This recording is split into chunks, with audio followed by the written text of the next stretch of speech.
Hi, this is Modern Dental Assisting, Chapter 33. We're going to do just a few pages today. So we're going to start with knowing your patients. It's important that you know your patients. It will help you in the event of an emergency. It's going to help you be better prepared for the day, and it's going to help you and your patients feel more comfortable with each other. One of the best ways to know your patients and be prepared for your day is to have a brief meeting. It's usually called a huddle, or it can be called a huddle, and you will review every patient at the beginning of the day prior to your patient showing up. So you'll look at every single chart one by one and look at what you're going to be doing on that patient. If there's anything special that you need to note about that patient, like do they have any allergies? Are they pregnant? Do they have any special medical considerations that you need to think about? Are they taking pre-medication? Are they apprehensive? And do you need any additional supplies or equipment for this patient? What kind of preparation should be for the apprehensive patient? Maybe nitrous oxide, something like that. And do any expanded functions need to be assigned for this patient? So if you have all of that figured out prior to the patient coming in, it really helps the appointment run a lot more smoothly.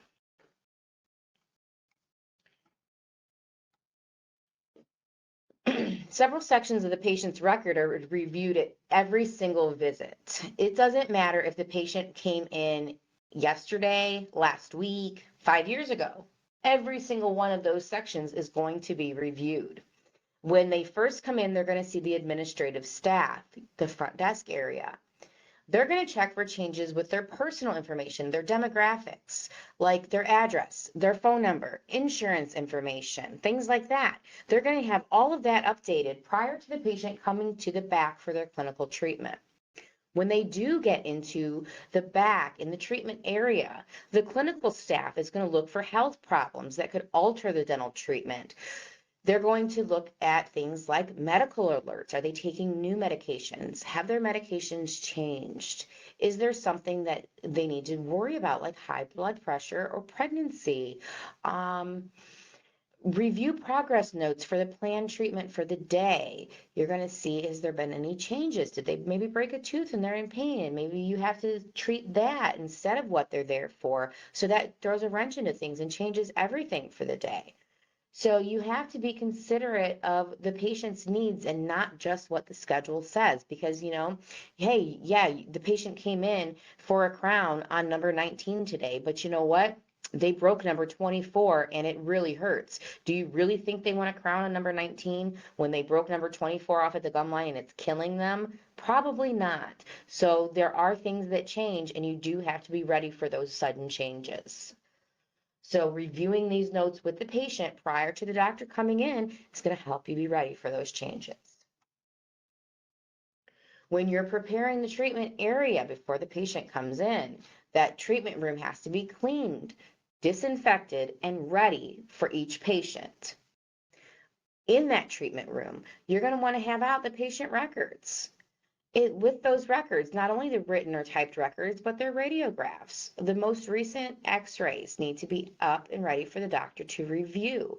And any laboratory results, if the patient has any, they should be out and in place as well. Not only that, but any notes from any other specialists or doctors that the patient has been referred from or seen since the last visit. Maybe the patient's in braces and the orthodontist sent over an update. You want to have that update out from the orthodontist.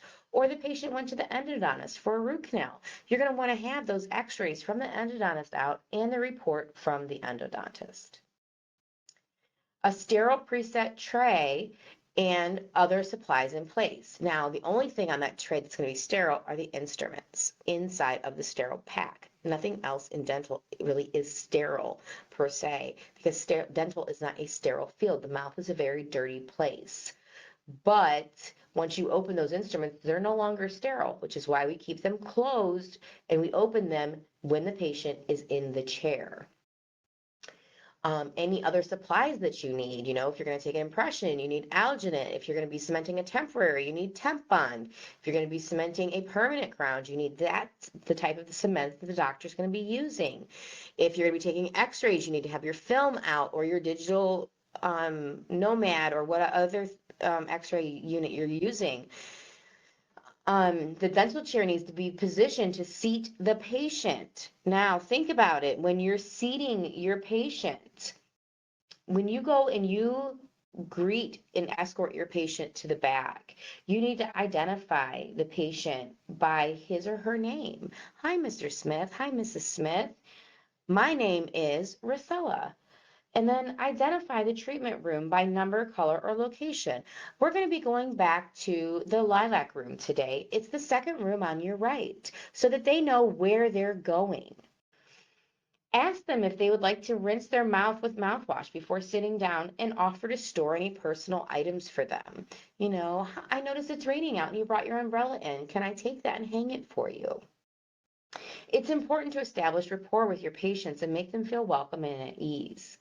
Remember to talk to your patients and show interest in what they have to say. You know, if you ask them, oh, how's Sarah doing in cheerleading? And then they tell you about cheerleading and you're typing in the chart and you're not paying any attention, it doesn't do very good to ask about Sarah if you really don't care and don't pay attention. So you should be asking questions, but you should also be paying attention and showing them that you value what they have to say. Communication with patients begins when they walk into the office and should continue until they leave. So with your patients, their back should be against the backrest of the chair and their legs completely supported on the chair. They shouldn't be sitting off to the side of the chair, which is what a lot of anxious patients will do. They may even sit in the operator's stool where the doctor sits or in the assistant's chair, and you may have to ease them into the patient chair. And it's hard to get them spun around in there and their legs up in the right way, and it will take some coaxing, but you know, with an anxious patient, you do have to put those kid gloves on and take some time and get them comfortable. That is part of your responsibility. Once the patient is in the chair, lower that arm of the chair and offer them a drink of water or a tissue to remove their lipstick or lip lubricant. And then place their bib on the patient and secure it with the napkin chain. Give the patient safety glasses for protection during the procedure, especially if you're doing something like removing an amalgam or replacing a crown or something like that that has metal in it, because that metal shards can go flying and get in the patient's eyes, and it's very dangerous. It can also happen with removing composites. So like anything that you're doing, I mean, even if it's just a cleaning, water can get in their eyes. So you should always give your patient a pair of glasses so that they can have their eyes protected during the procedure. Recline the patient into the supine position. So remember, the supine position is when their knees and their nose are level.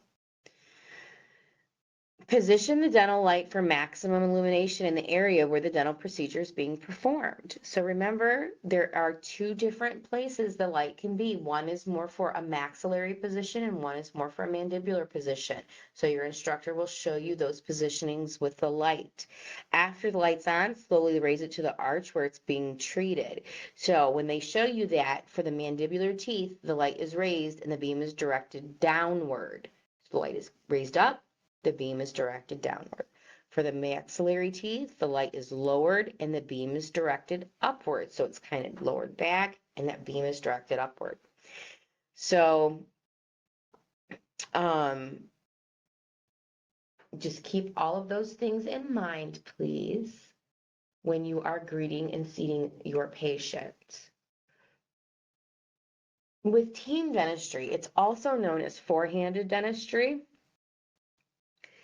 So it's the basic goals of this type of coordination are to use ergonomically correct dental equipment, so things that work with your body, and to use preset trays during the dental procedure. So you want to make sure that your trays are set up properly, starting from left and going to right in order of use with your instruments and your materials so that you can minimize stress and fatigue during that procedure. You want to follow the principles of motion economy, so you're going to want to use the least amount of motion possible going from class 1 to class 4 or and above. Usually only using class 1 to class 4, but you can use class 1, class 2. Class 1 is fingers only, class 2 is fingers and wrist, class 3 fingers, wrist, and elbow, class 4 fingers, wrist, elbow, and shoulder. So you want to be careful that you're using the proper class so that you are minimizing the amount of motion that you're using. To delegate expanded functions of practice as legally defined within the state. So anytime that an expanded function can be assigned, it should be, whether it is to you or to someone that has more expanded functions than you do, so that they can use what they have been taught and trained to do, and so it takes more stress off of the dentist. Thank you.